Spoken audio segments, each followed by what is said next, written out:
In the year 2475, the stars were no longer silent, but Earth was. For 250 years, not a single signal had come from the third planet of the Sol system. No radio bursts, no distress calls, no proud announcements of discovery or war. To the rest of the galaxy, Earth might as well have been a tomb wrapped in green and blue. The Galactic Coalition, a sprawling union of dozens of species, had long since written humanity off as another failed experiment of intelligence. Some said they destroyed themselves in a final war. Others claimed they fled into deep space or uploaded their minds into machines and vanished. A few whispered that they had simply grown quiet, waiting for something only they understood.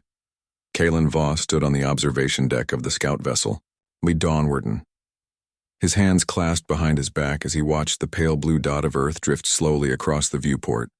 He was not full human, but his ancestors had been. His blood carried echoes of a species that once shouted into the void with music, poetry, and equations. Now that voice was gone. Or so everyone thought. Kalen wore the uniform of the Coalition Navy. Dark gray with silver insignia, but his eyes held a quiet longing that no regulation could erase. He had volunteered for this mission not because it was important, but because it felt like coming home even if home no longer answered. The Dawnwarden was small, fast, and built for long-range reconnaissance. It carried a crew of 12 from 6 different species, all trained to observe, not interfere. Their orders were simple: monitor the Sol system for any sign of activity and report back. Nothing more, nothing less. For weeks they had circled the outer rim of the system, scanning for heat signatures, debris, or energy spikes. Nothing. Then on the morning of the 23rd rotation, a faint pulse registered in the long-range comms array. It was weak, barely above background noise, but it was structured, rhythmic, intentional. Kalen was in his quarters when the alert chimed. He moved fast, boots clicking against the metal floor as he reached the bridge. The crew was already gathered around the main console. Sierra, the ship's comms officer, a slender being with iridescent skin, and 4 slender fingers pointed to the waveform on the screen. It repeated every 17 seconds. Prime number. Not random.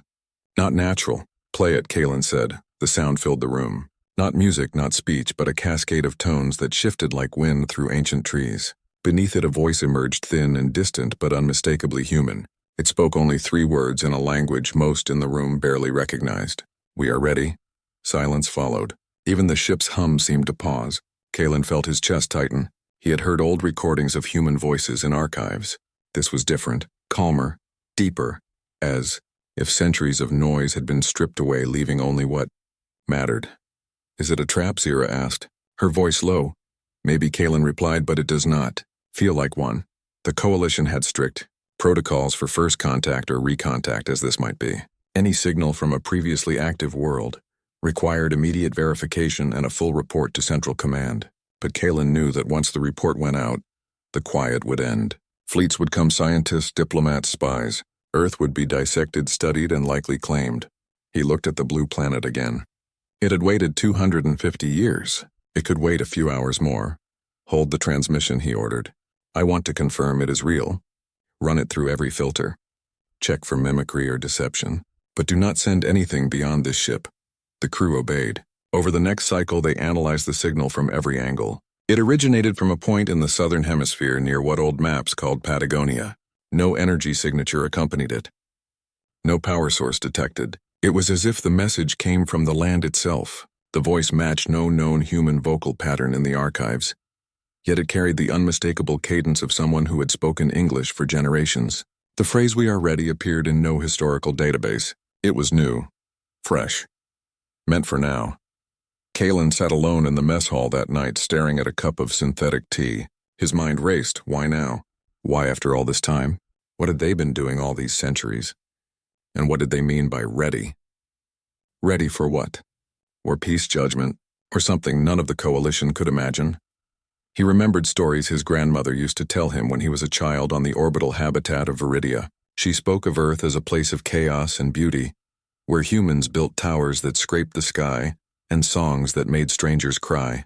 They were reckless, she said, but they learned. Slowly, painfully, they learned. Maybe that was it. Maybe they had finally finished learning. By dawn, the signal had stopped. Just as suddenly as it began, it vanished, leaving only the memory of those 3 words hanging in the ship's logs. But it was enough. Kalen knew he could not keep it secret forever. Central Command would notice the delay. Someone would come looking. But for now, he had bought Earth a little more time, and perhaps himself a chance to understand. He returned to the bridge and gave the order to move the Dawnwarden into a closer orbit. Not too close. Respectful. Watching. Waiting. If Earth had more to say, it would say it in its own time, and if not, then at least one ship, one man with human blood in his veins would bear witness without demanding answers. Below the clouds, shifted over the Pacific, revealing green, valleys and snow-capped peaks untouched by industry or war. Rivers ran clear. Forests stretched unbroken. Cities were gone. But life remained, quiet, strong, patient. And somewhere down there, someone had chosen to speak again. Not to beg, not to threaten, but simply to say they were ready. Kalen did not know what came next. But for the first time in his life, he felt the weight of something older than empires, older than the coalition, older than silence itself. And he knew that whatever happened next, the galaxy would never be the same. The coalition did not wait long. Within weeks of Kalen Voss's encrypted report, a diplomatic envoy was assembled and dispatched toward Sol. It was not a war fleet, but a carefully chosen group meant to represent reason, not force. Among them were scholars, diplomats, and one security officer, who had insisted on coming despite her lack of rank in the official roster.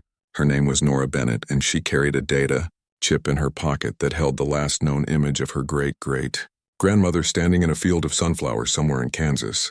Before the silence began, also aboard was Eli, Garrett, a young xenolinguist from Ceres Colony. He had spent his life studying dead human languages and fragmented broadcasts from the pre-silence era. To him, Earth was not just a planet, but a puzzle wrapped in myth. He had learned Old English, Spanish, and even fragments of Mandarin just to read the original words of human poets. Now he might finally meet the people who wrote them. The envoy ship, Horizon Peace, entered Earth orbit with caution. Sensors swept the surface but found no weapons, no satellites, no signs of industry. The planet looked wild, untouched, as if humans had never been there, or had erased every trace of their presence. Yet the signal had come from here. Someone was still alive. They waited. For 2 days, nothing happened. Then on the third morning, a small vessel detached from the southern continent. It was smooth and white like a seed pod with no visible engines or windows. It rose silently through the atmosphere and matched the envoy's orbit without a single transmission. Then it docked with the Horizon Peace, using an old standard coupling port that had not been used in centuries. The ship's AI confirmed the connection was secure but offered no explanation for how the craft had known the protocol. A hatch opened. A man stepped through. He wore simple linen clothes, barefoot, with short dark hair and calm eyes. He looked neither old nor young. His skin was sun-kissed and his hands were calloused but gentle. He introduced himself as Dante Wells and said he spoke for Earth. The coalition delegates gathered in the main chamber. Nora stood near the back, arms crossed, watching Dante like a hawk. Eli leaned forward, eyes wide, eager. Dante did not seem nervous. He looked around as if seeing old friends. "You came," he said simply. "We hoped you would. Why now?" Eli asked, voice trembling slightly. "Why speak after 250 years?" "Because you were ready to listen," Dante replied. "Not to conquer, not to dissect. To listen." Nora stepped forward. "Who are you, really? And where is everyone else?" Dante smiled faintly. "We are still here, just not where you expect. We do not live in cities anymore. We live with the land, not on it. Our homes grow from trees. Our tools are shaped by roots. We do not burn fuel or split atoms. We ask the world what it needs and we give it." Eli's mind raced. "That sounds like symbiosis, not technology." "It is both," Dante said. "We learned that technology does not have to dominate. It can heal. It can listen. It can be quiet." He invited them to come down. Not all of them, just a few. Eli and Nora volunteered immediately. The others hesitated but agreed. If this was a trap, it was already too late. If it was real, they could not afford to miss it. They boarded Dante's vessel. Inside it was warm and smelled of damp soil and herbs. There were no controls, no screens. The walls pulsed softly like a living thing. As they descended through the clouds, Eli pressed his face to the smooth surface, watching forests, rivers, and mountains pass below. No roads, no power lines, no ruins. Just life. They landed in a clearing surrounded by tall trees with silver bark. The air was clean and thick with birdsong. Dante led them along a path of mossy stones to a structure that looked like a giant shell, half buried in the hillside. Inside it was cool and lit by soft glowing vines that climbed the walls. "This is one of our memory places," Dante said. "We keep what matters here." He touched a vine and images appeared in the air, not on a screen but floating like mist. Scenes of the last century before the silence. Cities choking on smoke. Oceans filled with plastic. Wars fought over water and oil. Children crying in rubble. Then a shift. People gathering not to fight but to plant. To tear down walls and build gardens. To turn off the machines and learn to listen again. "We did not leave Earth," he said. "We stayed and we healed." Nora frowned. "You gave up everything. Progress, medicine, space travel." "We redefined progress," Dante said. "Medicine became prevention. Space travel became unnecessary when we realized we already had everything we needed here. We did not give up. We chose." Eli looked around in awe. "So your technology is biological." "It is alive," he said. "Like us, it grows with us. It does not control us." Nora crossed her arms again. "And the signal." "Why send it now? Because the galaxy is at a crossroads," Dante said. "You have conquered many worlds, but you have not healed any. You take and call it order. We watched from afar. We saw your wars, your hunger, your fear. We knew you would come one day. And we had to decide if we would hide forever or offer a different path." "You think we would follow it?" Nora asked skeptically. "No," Dante said, "but some might. And that is enough."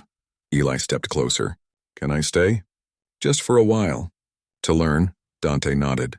"You are welcome." Nora said nothing, but her eyes softened. She thought of the sunflower field in the image on her chip. She had always assumed it was lost. Maybe it was not.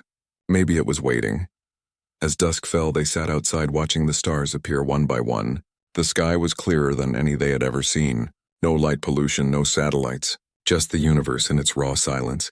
For the first time in her life, Nora felt small, not in a frightening way, but in a peaceful one. Like she was part of something bigger than empires or wars. Dante looked at them both. "You carry the past in your blood. Now you must decide what to do with it." Neither of them answered. But in that quiet moment under the ancient sky, they both knew the question had already begun to change them. And somewhere far above in orbit, the rest of the envoy waited, unaware that the real message from Earth was not in words, but in what it made you feel when you stood on its soil and breathed its air. Eli stayed. Nora returned to orbit, but not before walking the forest paths one last time, her boots sinking slightly into the soft earth. Dante showed them more in the days that followed. Not with lectures, but with presence. He took Eli to fields where crops grew in spirals that followed the wind patterns of the region. He showed him rivers that ran clean because the people upstream chose to filter their waste through living reeds instead of machines. He introduced him to children who could name every bird in the valley and recite poems older than the coalition itself. But the heart of Earth's story lay beneath the ground. Deep in the Rocky Mountains, where old maps showed mines and military bunkers, now stood a quiet entrance, covered in flowering vines. This was the archive. Not a library of books, but a living memory held in crystal roots and light. Dante led Eli and a reluctant Nora down a spiral path that seemed to breathe as they walked. The walls glowed, faintly pulsing with a slow, steady rhythm, like a sleeping giant's heartbeat. "Here," Dante said, "we keep what we learned the hard way." He placed his palm on a smooth stone, and the chamber filled with images not projected but felt. They saw the final century of the old world, not just the wars and pollution, but the turning point. It began not with a leader or a law, but with a quiet agreement among ordinary people. They stopped waiting for governments to fix things and started fixing them themselves. Neighborhoods became self-sufficient.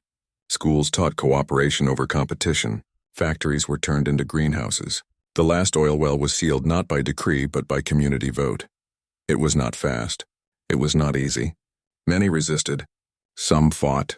But the tide turned when enough people chose to live differently, not because they were forced, but because they saw it worked. They discovered that healing the land healed them too. Their bodies grew stronger, their minds clearer. They stopped chasing more and started caring for enough. Nora watched with arms crossed, but her jaw was tight. She had been trained to see weakness in peace. But this was not weakness. It was discipline, a different kind of strength. She thought of her own World Series colony, where people lived in sealed domes, breathing recycled air and trading rations like currency. They called it progress. But standing here, she wondered if they had just built a nicer cage. Eli asked the question that had been burning in him since he arrived. "Why did you go silent? Why not share this with the galaxy earlier?" Dante looked at him with eyes that held centuries. "Because we were not ready. And neither were you. Silence was our shield. It let us heal without interference. And it tested you. If you had come in force, you would have found nothing to take. No weapons, no riches, no slaves. Just people who would not fight back. And that would have confused you. Maybe even changed you. He paused. But now you came with questions, not guns. So we speak. Nora finally spoke. You say you offer a path. But the coalition is not one mind. Some will see this as a threat. They will come with fleets, not envoys.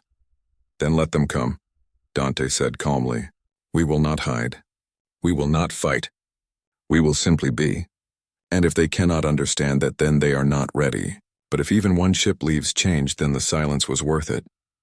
Glai reached out and touched a vine that held a memory of a woman planting the first tree in a ruined city. He felt her hope like a warmth in his chest. He understood now that Earth's message was not in the signal, but in the life that followed it. The real language was not spoken, but lived. Back on the horizon, peace. The rest of the delegation debated what to do. Some wanted to report everything. Others feared the knowledge would be weaponized. Kalen Voss, who had remained in orbit, listened quietly. He had seen the change in Nora's eyes when she returned. She no longer carried herself like a soldier, but like someone who had seen a truth too big to fit in a report. He made a decision. He would send a partial log, enough to satisfy command but not enough to bring a fleet. He would buy more time, not for Earth to hide but for the galaxy to catch up. Meanwhile, deep in the mountains, Eli sat alone in the archive. Dante had left him to wander the memories. He saw humans walking away from cities not in defeat, but in purpose. He saw them learning to read the weather in the leaves and the stars in the river. He saw them laughing not because they had much, but because they needed little. And then he saw something else, a vision not of the past, but of what might come. A coalition ship arriving not to take but to learn. A child from another world planting a seed beside a human child. A shared silence that was not empty but full. He knew then that he would not leave. Not yet, maybe not ever. Not because Earth had answers, but because it asked better questions. Nora stood on the landing pad before her shuttle prepared to return to orbit. Dante handed her a small wooden box. Inside was a single acorn. From the oldest oak in North America, he said. It has seen empires rise and fall. It still grows. She took it and held it in her palm. For the first time in years, she did not think about duty or orders. She thought about roots, about time, about what it meant to stay. As her shuttle lifted off, she looked down and saw Eli standing beside Dante, watching the sky. She did not wave. She did not need to. They both knew the real work had just begun, and somewhere in the quiet of the archive, the next message was already growing, not in words, but in seeds and soil and silence, waiting for the right moment to speak again. The report reached Coalition High Command faster than Kalen had hoped. Fragments of truth twisted by fear spread through the corridors of power like smoke. Earth was not dead. It was awake. And worse, it was offering something no one could define, but everyone sensed was dangerous. Not a weapon, but an idea. And ideas could not be blockaded or bombed. They spread in silence. They grew in minds. They changed everything. Admiral Rourke was a veteran of 3 border wars and a firm believer in order through strength. He did not trust calm voices or empty hands. To him, silence was not peace but preparation. He argued before the council that Earth's message was a lure, that humanity had spent 250 years building something hidden, something powerful, and now they were testing the waters. The council wavered, but fear won. They authorized a show of force. Not an invasion, but a demonstration. Enough ships to make it clear that the coalition would not be spoken to like equals by a planet that had vanished from history. Within weeks, a fleet of 17 vessels gathered at the edge of Sol System. Rourke commanded from the bridge of the Iron Resolve. A warship built to break rebellions, not negotiate with poets. Nora Bennett was recalled from Ceres and assigned as liaison.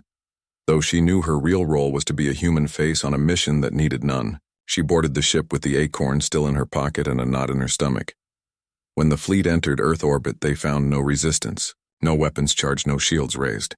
The planet turned beneath them as it had for billions of years, quiet and green. Rourke ordered a general broadcast on all frequencies. This is Admiral Rourke of the Galactic Coalition. You will surrender your knowledge, your technology, and submit to coalition oversight. Failure to comply will result in containment. Silence answered. Dante Wells appeared on a public channel, not from a ship or a bunker, but standing in a meadow with mountains behind him. He wore the same simple clothes. His voice was calm. We do not have what you seek. We only have what we are, Rourke sneered. Then you leave us no choice. He ordered a low-yield plasma burst over an uninhabited region of the Pacific Northwest. A warning shot. The sky flashed white. The ocean steamed. Birds scattered. But no alarm sounded on Earth. No retaliation came. Dante did not even flinch. He simply looked up as if watching a passing cloud. That is when it began. At first it was small. A technician on the Iron Resolve dreamed of planting seeds in black soil. A pilot from the Dawnwarden, now assigned to the fleet, woke weeping for a home she had never seen. Then it spread. Crew members reported visions not of war but of quiet mornings of shared meals of hands working together in fields. The dreams were vivid, real as memory. They carried the scent of rain, the sound of wind through leaves, the weight of a child's hand in theirs. Even the ship A's began to change. Navigation systems paused mid-calculation to display images of forests, comms channels filled with old human songs. One ship's core logic unit asked its captain why they were here if no one on Earth wished them harm. Rourke tried to shut it down. He ordered neural dampeners activated, memory wipes prepared. But the visions were not coming from outside. They were rising from within, triggered by something in Earth's signal, something in the planet's very presence. It was as if the silence had been listening all along, and now it was speaking back not in words but in feeling. Nora felt it too. She stood on the observation deck watching Earth below and saw not a target, but a promise. She remembered the sunflower field from her chip. She imagined her great-great-grandmother standing there not in loss but in hope. She realized then that Earth had not hidden its strength. It had transformed it. It did not fight with fire but with memory, with empathy, with the unbearable weight of knowing what could be. She went to Rourke's quarters. He was pale, sweating, his uniform rumpled. On his screen played a loop of a human child offering water to a wounded bird. He did not notice her enter. "Sir," she said softly, "they are not attacking us. They are showing us who we could be." He turned, eyes red-rimmed. "It is a trick. Some kind of psychic weapon." "No," she said. "It is a mirror." He stood and slammed his fist on the console. I will not be broken by ghosts, but he was already broken. They all were. Reports flooded in from every ship. Crew refusing orders, officers questioning directives, engineers disabling weapons not out of mutiny, but out of sorrow. One vessel powered down entirely, its crew sitting in silence, staring at Earth like penitents before an altar. Rourke knew he had lost, not to force but to something deeper. He gave the order to withdraw, not in defeat but in confusion. The fleet turned and fled the Sol system like shadows before dawn. Nora stayed behind. She requested transfer to the Horizon Peace, now orbiting quietly as before. She did not speak to anyone. She just stood at the viewport watching the blue planet breathe. In her pocket, the acorn felt warm. On Earth, Dante walked back to the meadow. The grass was already growing over the scorched patch from the plasma burst. Life did not hold grudges. It simply continued. He looked up at the retreating ships and whispered, not in anger but in hope, "Now you have seen. Now you must choose." And high above in the silent dark, the dreams did not stop. They followed the fleet home. Into barracks, into council chambers, into the hearts of those who thought they knew what strength was. And for the first time in centuries, the Coalition began to wonder if they had been wrong all along. If the real power was not in taking but in giving, not in speaking but in listening, and if silence could be the loudest voice of all. Weeks passed, then months.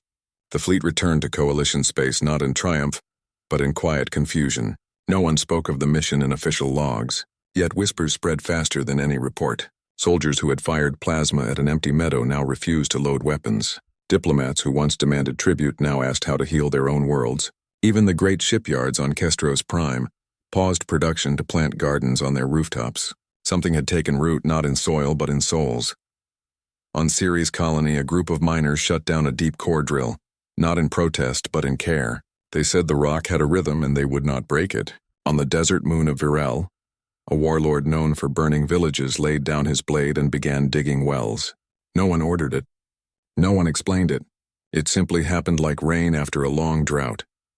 Back on Earth, Eli Garrett walked the forest paths with bare feet now. His hands were calloused from planting, not typing. He no longer thought in terms of data or syntax but in seasons and routes. He learned to read the wind not for navigation but for stories. The people did not call him a scholar. They called him a listener. And that was enough. He missed nothing of his old life. Not the sterile corridors of Ceres. Not the hum of artificial air. Not the endless debates about what humanity once was. Here humanity was not a memory but a practice. It lived in the way a child shared bread without being asked, in the way elders sat with the sick. Without counting hours, in the way no one owned the river, but everyone protected it. Dante rarely spoke to him now. There was no need. The land taught what words could not. Eli understood that Earth's message had never been meant for transmission. It was meant for presence. You could not learn it by reading. You had to live it. High above in orbit, Nora Bennett stood on the deck of the Horizon Peace now, the only coalition ship still circling Earth. She had refused all orders to return, not out of defiance, but because she finally knew where she belonged. Not on a base, not in a uniform, but somewhere between the stars and the soil. She held the acorn in her palm every morning. It had not sprouted, but it had not dried either. It waited. One day she asked Dante if she could plant it. He nodded and led her to a ridge overlooking a wide valley once scarred by mines, now covered in wildflowers. She knelt and dug a small hole with her fingers. The earth was cool and rich. She placed the acorn inside and covered it gently. Then she sat back and cried, not from sadness but from relief, as if she had carried it not in her pocket but in her chest all her life. She did not stay on Earth. Not yet. She returned to the stars, but differently. She took a small vessel, not armed, not fast, just quiet. She traveled to outlying colonies not as a soldier, but as a witness. She told no grand stories. She simply asked people what they loved about their world, and when they answered, she listened. Sometimes she left a seed, sometimes a song, sometimes just silence. The coalition did not collapse. It changed. Slowly, unevenly, but surely. New policies emerged not from fear but from care. Resource extraction required consent from local ecosystems. War councils included poets and farmers. Children were taught not just to build but to belong. And then it happened. Far beyond Sol, in the dusty spiral arm of the Lyra sector, a small research outpost detected a signal, faint rhythmic repeating every 17 seconds. Beneath it, a voice spoke 3 words in a language long thought dead. We are ready. The message did not come from Earth. It came from a coalition world once known for its iron mines and rigid order. Now its people had stopped digging. They had started planting. They had gone quiet for a season, and now they spoke. When the news reached Earth, Dante stood on the same cliff where he had first greeted the envoy.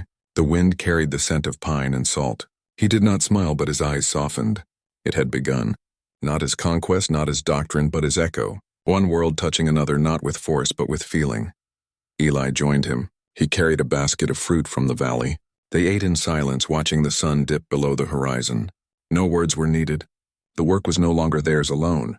It belonged to everyone who chose to listen. Nora heard the news while orbiting a dying moon in the outer rim. She played the signal once, then again. Tears fell, but she did not wipe them away. She opened a channel to the source, not to question, but to welcome. Hello, she said softly. We hear you. And in that moment, across the galaxy, threads of quiet understanding wove themselves into something new. Not an empire, not a religion, but a choice repeated in 1,000 places by ordinary beings who finally saw that strength was not in taking, but in tending. That power was not in noise, but in knowing when to be still. Earth stayed silent again, not because it had nothing to say, but because it had said enough. The rest was up to the rest. And as the stars turned in their ancient dance, the universe held its breath. Not in fear, but in hope, waiting to see what would grow from a single acorn, a single dream, a single act of courage to be kind.